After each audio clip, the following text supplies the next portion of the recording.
All right, so today I wanted to make a video on is the Remington 700 still a viable long-range platform? It was at one point and may still be, although probably not, I kind of doubt that, but at one point was the most common, by far, long-range shooting platform.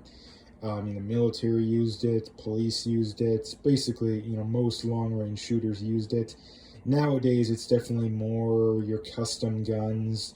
The Bergaras of the world are very popular. Tikas are probably, as far as stock guns go, Tikas probably are the most popular.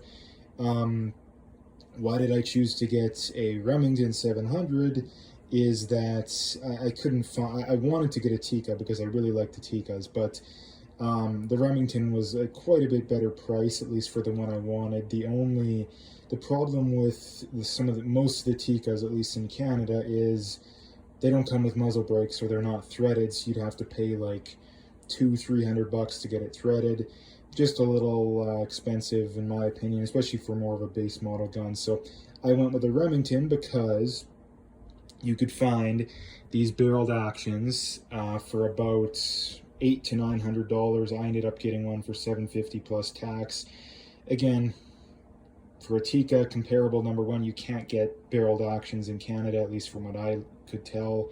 So you're gonna have to buy a stock gun, and if you wanted to replace it, you'd have to replace it. The other problem is that the only one I could find in 6.5, which is what I wanted to go with, was a 20-inch barrel, right? Which isn't the end of the world, but I prefer the longer, just so it makes, gets you your little higher velocities, and it makes longer range shooting a little bit easier.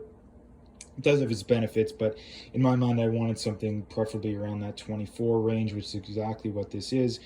So again, obviously I don't have a scope on this, so obviously haven't shot it yet.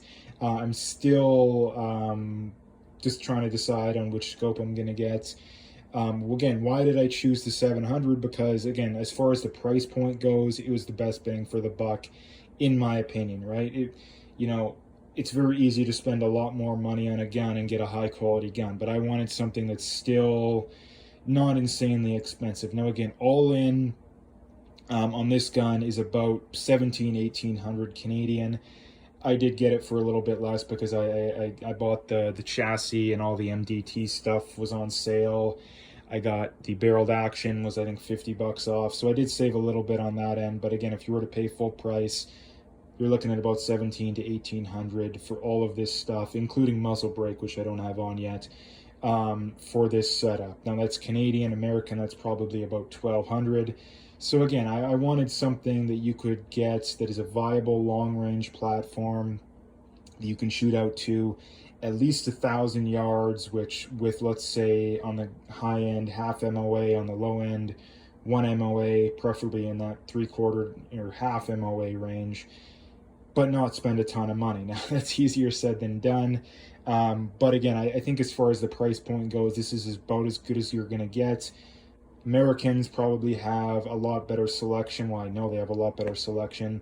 We don't have as good of a selection here in Canada, so we have to be a little bit more picky. Again, we do have access to a lot of the higher end guns, but again, if you want to spend $5,000 on a Barrett or on one of those more expensive guns, that's a little different story. I wanted to keep this in that $2,000 to $3,000 max range, and I will be able to, I have a handful of scopes in mind, but it's probably going to come in around 2,500 roughly when it's all said and done. So you're looking at about 2,000 American, right?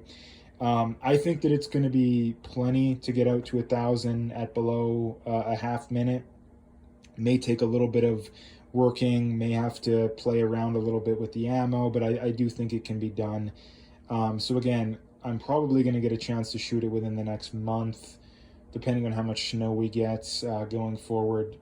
Not sure if I'm going to be able to get it out to that 500 to 1,000 range, but I will get a good idea. And again, like I say, I do think it's still a viable platform. I think the reason, well, I think there's two reasons why the Remingtons have fallen out of favor. Number one, the company went bankrupt. And number two, nowadays, with the popularity of custom everything, right?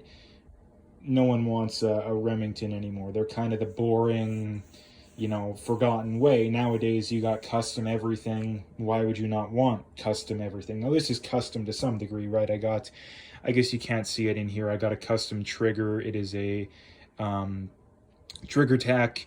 I think it was about just over $200 Canadian.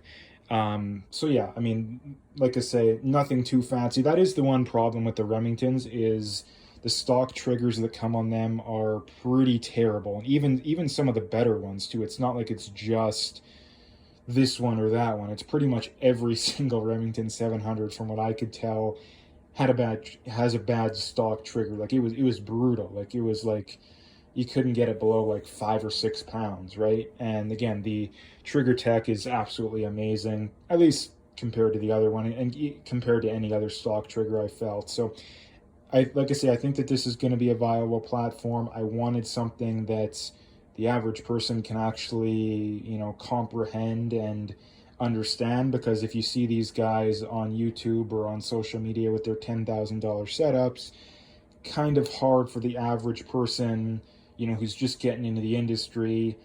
Maybe you don't have 10 grand to drop on a long range gun, let alone multiple ones.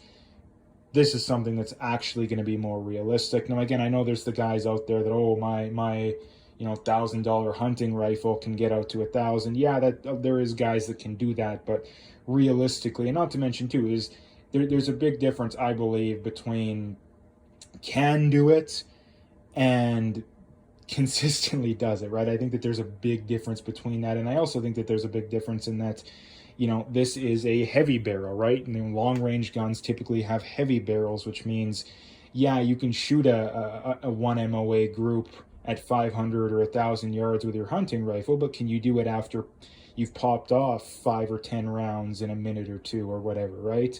That's another thing to keep in mind, right? And not to mention too is that I want something like this too because it's highly customizable, right? Let's say I want to change out whatever. It's going to be very easy to do that, right? Because these chassis, the 700 platform, there's still a lot of parts available. You can do pretty much whatever you want. You can change out whatever you want, right? And let's say maybe, I don't know, 10, 20 years down the road, I burn out the barrel. I can just take out the barreled action, drop a new one in, and it's good to go, right? Not to mention too, this is a short action, right? So I don't even need to keep it in 6.5 as long as it's another short action. Maybe it's a different 6.5 caliber. Maybe it's a 6mm caliber that comes out that how the 6.5 destroys, well, it doesn't destroy, but it's quite a bit better than the 308 at long range, right? 10 years down the road, there's some new caliber that easily beats the 6.5. Can buy a barreled action, drop it in there, and I'm good to go, right? So that's part of the reason why I do that. And that's also part of the reason why these new, custom everything is getting so popular as well, especially mainly for people who shoot a lot more often, because if you don't shoot that much, it's going to take you 50 years to burn out a barrel, and you might not even notice it. If you shoot a lot, you're going to burn out a barrel pretty fast. And if you're worried about, as good of accuracy as humanly possible, then yeah, you're going to notice that, right? So I'm going to make a part 2 and probably a part 3 on this, so I will keep everyone updated. But like I say, long range shooting, something that I very much enjoy, very much interested in. So I wanted to kind of make a video on this and kind of document everything going forward. So anyway, if you liked the video, make sure you hit that like and subscribe, and stay tuned for more.